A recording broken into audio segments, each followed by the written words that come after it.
where the database gives the bank a credit score. The score will get back to the bank after crossing another firewall. In this digital era, data sharing has brought with it both convenience and rapid industrial growth. But it's hard not to think about privacy issues. What if my data is exposed to those I don't want to share it with? Usually, the product services are over the internet, but all the data processing should be completed in the intranet provided by the government. The original data cannot be placed on the internet. All the data products are not allowed to be cached. Security is at the foundation of all these activities. China has put a number of regulations in place regarding data security during the past decade. In mid-2017, the country instituted the cybersecurity law. 3 years later, the country put cybersecurity review measures into effect. The measures stipulate that operators in critical information infrastructure are required to go through national security reviews when purchasing network products and services. The year 2021 saw 2 laws protecting information safety come into force in the country: the Personal Information Protection Law and the Data Security Law. If the person accesses the data without authorization, that's illegal. And we also track if the company is accessing the data based on the scenario it applied for and how many times it has accessed the data. We track it with blockchain technology so that people cannot falsify the records. Those who violate the regulations could pay a huge price. Chinese car-hailing app Didi was one of the first big names to have crashed into the country's data security laws and was fined $1.2 billion in 2022.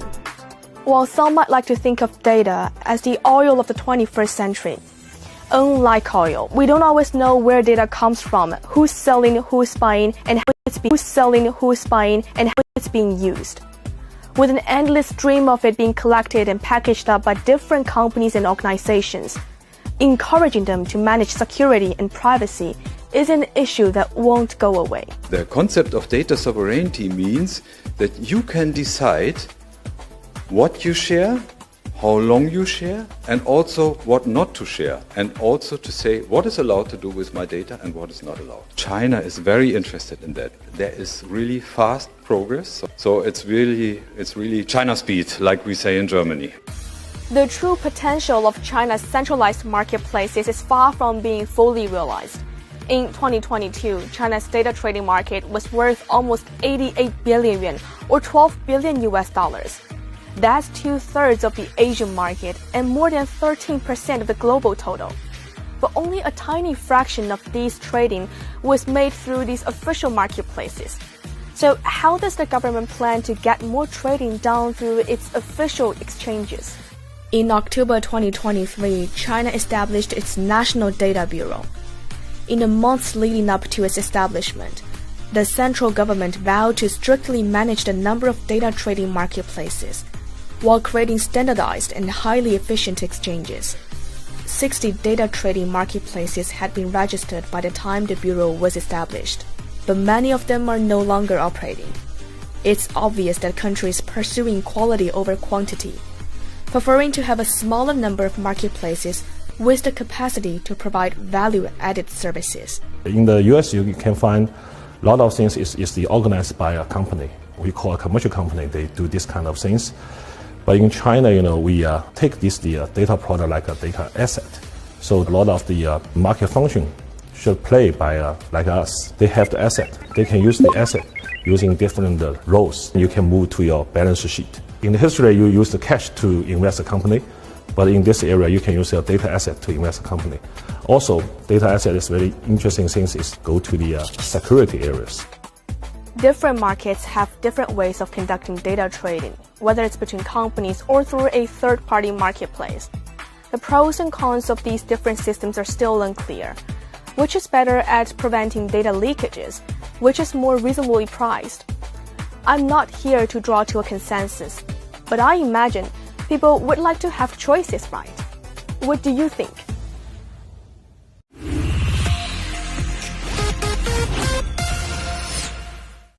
An interesting argument came to my attention recently, and it was about this 2019 Science article by 4 economists that started the storm among roughly 200 Chinese scholars.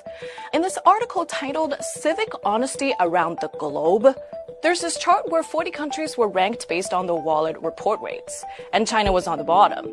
The authors studied the level of civic honesty by leaving wallets in various places in these countries with a card with only an email address on it to see whether people contacted the person about the wallet.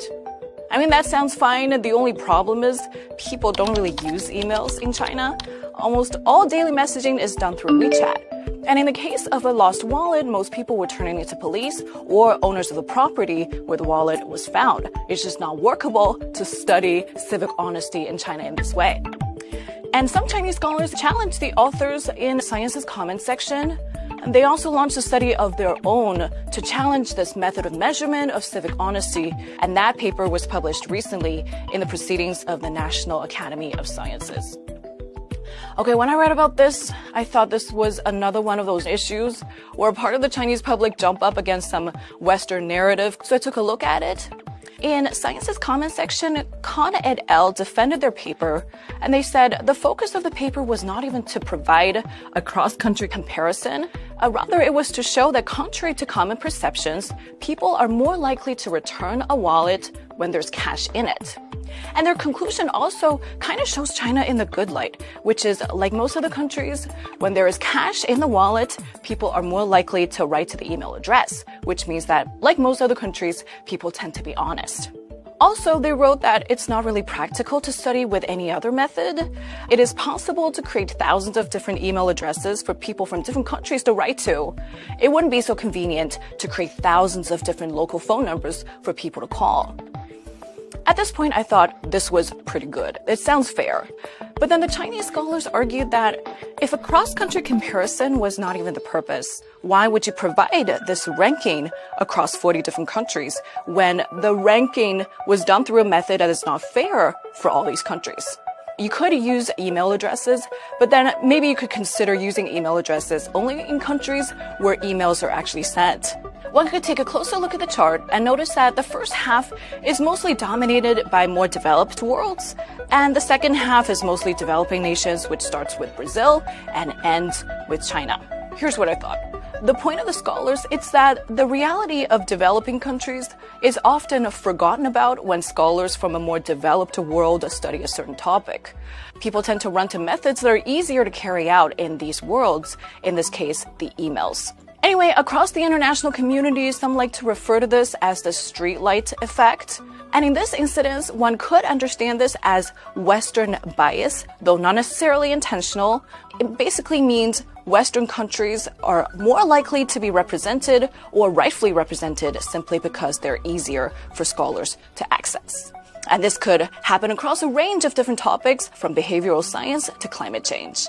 But the good news is, in the scholastic world, people are starting to identify this Western bias whenever it happens. In some papers where a cross-country comparison cannot be avoided, some scholars are opting to rank alphabetically, and that is to reduce any connotations that can carry judgments.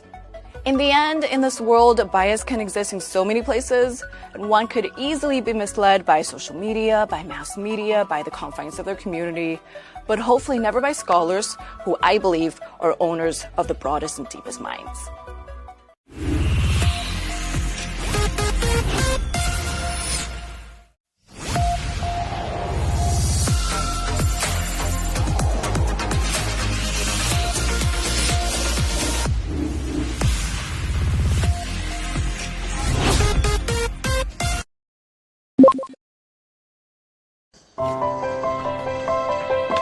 If I'm going to look at all the other global cities in the world, I still think Shanghai is the best global city. The pace of change has been phenomenal, and also I think within the free trade zone as well. So I think when we set up a facility here, we set up a factory to really support the China market. 2米，这个是多大？这是2米吗？2米。 My name is James Cholton. I'm from the UK. So I came to Shanghai in 1998, and I've been working in the free trade zone for 9 years. 对，这是一个，来， I'm the Vice President of 3 functions. One is operations in Asia Pacific, so that's managing the factories in Asia and the supporting functions like quality, logistics, supply chain and manufacturing.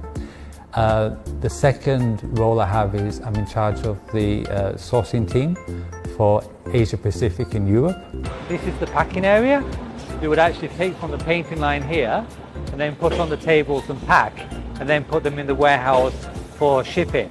I think when we set up the factory originally, this is 25 years ago, we actually just had one plant and then we acquired the other one. And over time we've actually gradually upgraded the equipment and the manufacturing process. At the time a lot of components were imported from overseas, but during China's development, actually a lot of the items and products are being localized in China using the excellent Chinese supply chain.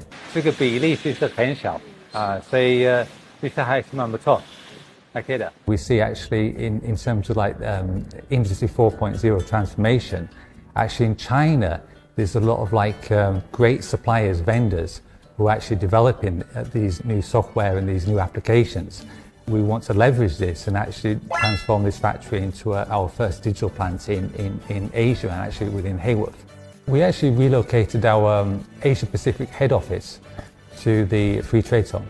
We make a multitude of different products and very often they use imported components. And so being in the Free Trade Zone, being able to bring in the components from overseas with a very streamlined and efficient process is a great